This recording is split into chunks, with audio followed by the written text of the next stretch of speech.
আজ আমার ছোট বোন আমায় আবদার করেছিল ভেজ মোমো করে খাওয়াতে, কিন্তু উল্টে আমি ওকে আবদার করে ফেলেছিলাম যে আমি পারি না মোমো করতে, আজ তুই করে খাওয়া।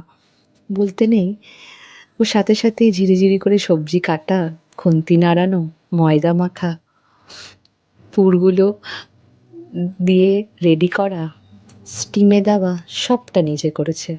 বিশ্বাস করুন, প্রথমবার করেছে, কিন্তু এত সুস্বাদু করেছে যে কি বলবো।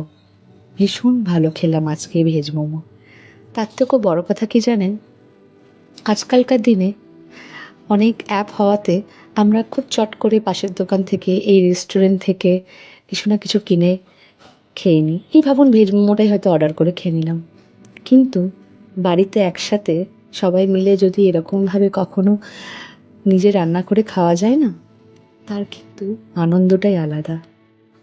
অনেক দিন পর আজকে আমরা দুই বোন মিলে এই সিম্পল ভেজ মোমোটা বাড়িতে করে আমরা আজকে রাত্রে ডিনার করলাম।